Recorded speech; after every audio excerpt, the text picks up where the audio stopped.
আসসালামু আলাইকুম, welcome back to my channel cook with Arpa. আজকে আমি আপনাদেরকে দারুণ মজার একটি পিঠার রেসিপি তৈরি করে দেখাবো। আশা করছি আমার আজকের রেসিপিটি আপনাদের কাছে ভালো লাগবে। আর এই পিঠাগুলো দেখতে যেমন সুন্দর, খেতেও কিন্তু ভীষণ মজার। ছোট থেকে বড় সবাই কিন্তু খুবই পছন্দ করবে এই পিঠাগুলো।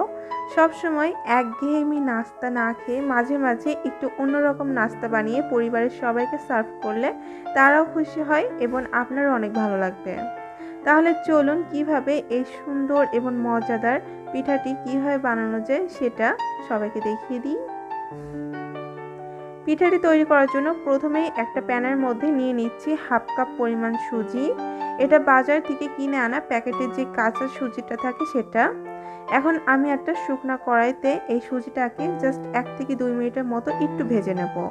চুলার আঁচটা লোতে রেখে সুজিটাকে ভেজে নিতে হবে, যেন সুজির কালারটা কোনো রকম চেঞ্জ না হয়। সুজিটা ভাজা হয়ে গেলে যখন সুন্দর একটা ঘ্রাণ পাওয়া যাবে তখন এখানে দিয়ে দিচ্ছি 1 কাপ পরিমাণ গরুর দুধ। দুধটাকে আমি আগে থেকে জাল করে একটু ঘন করে রেখেছিলাম, সেই দুধটাই দিয়ে দিলাম। এখন চুলার আঁচটা লোতে রেখে অনবরত নেড়ে চেড়ে সুজিটাকে মিশিয়ে নিতে হবে। আর এটা কিন্তু খুব তাড়াতাড়ি ঘন হয়ে আসবে। কিছুক্ষণ পরে দেখা যাবে এই সুজিটা একটা ডোতে পরিণত হচ্ছে। এই পর্যায়ে দিয়ে দিলাম 1 চামচ পরিমাণ ঘি। এখন এটাকে নেড়ে চেড়ে শক্ত একটা ডোতে পরিণত করে নিতে হবে। আর যেহেতু এখানে ঘিটা দিয়ে দিয়েছি তাই এটা খুব সহজেই প্যানটা ছেড়ে দেবে।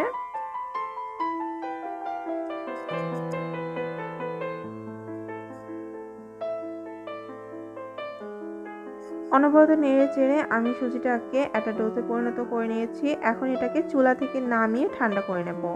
খুব বেশি ঠান্ডা করতে হবে না, জাস্ট হাতে সহ্য হয় এরকম পর্যায়ে আসলেই এখন সুজির ডোটাকে খুব ভালোভাবে একটু মথে নিতে হবে।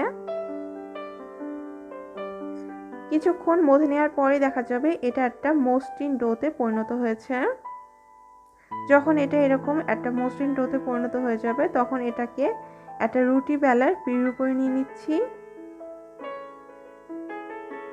এখন এটাকে একটা রুটি শেপে বেলে নিতে হবে। আর বেলার সুবিধার্থে উপর থেকে কিছুটা ময়দা ছিটিয়ে দিচ্ছি।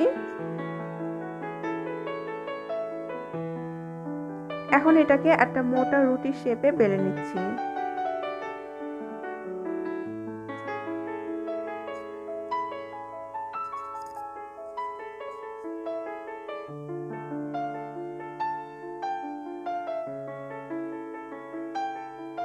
আমার বেলে নেওয়া হয়ে গিয়েছে আর এটা পুরোটা ঠিক মোটা হবে।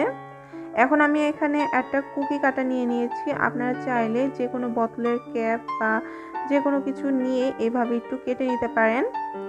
আমি এখানে ডিজাইন করার জন্য লাভ শেপের একটা কুকি কাটা নিয়ে নিয়েছি। এখন এটাকে আমি চারপাশ থেকে একটু কেটে নিচ্ছি।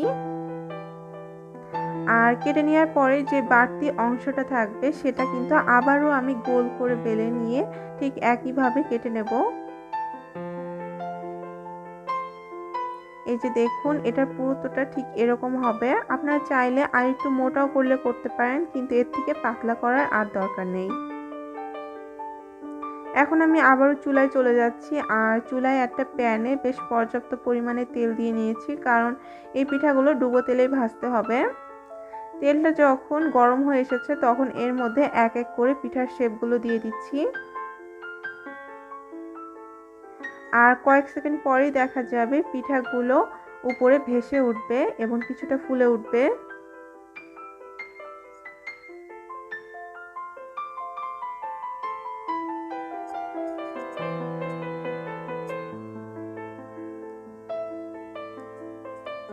এখন এই পিঠাগুলোকে উল্টে পাল্টে বেশ লাল লাল করে ভেজে নিতে হবে।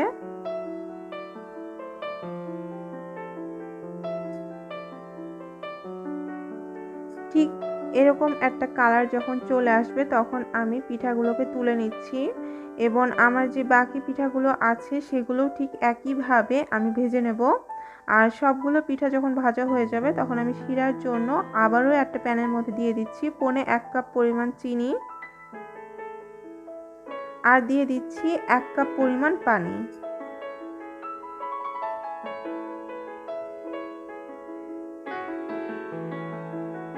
এখন চুলাটাকে জ্বালিয়ে অনবরত নেড়ে চেড়ে একটা বলক তুলে নিতে হবে।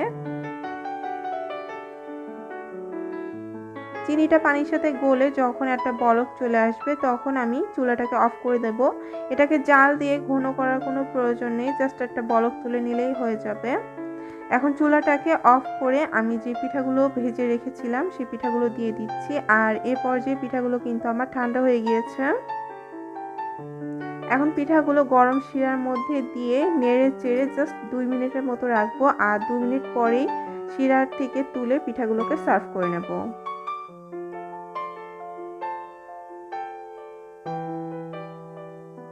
দুই মিনিটের মধ্যেই শিরা খেয়ে পিঠাগুলো কিন্তু রসে রসালো হয়ে যাবে। আর 2 মিনিট পরে আমি পিঠাগুলোকে সার্ভ করে নিয়েছি। আর এগুলো রস খেয়ে পুরো নরম তুলতুলে হয়ে গিয়েছে। আমি আপনাদেরকে একটা ভেঙে দেখাই। খেতে কিন্তু বেশ মজা, বিশেষ করে বাচ্চারা কিন্তু খুব পছন্দ করে খাবে। আশা করছি আমার আজকের এই সহজ ইউনিক নাস্তা বা পিঠা যেটাই বলুন রেসিপিটি আপনাদের ভালো লেগেছে। ভালো লাগলে অবশ্যই সাবস্ক্রাইব এবং লাইক করে পাশে থাকবেন। আগামীকাল আবারও হাজির হব নতুন কোনো রেসিপি নিয়ে। সে পর্যন্ত কুক উইথ অর্পার সাথেই থাকুন। আল্লাহ হাফেজ।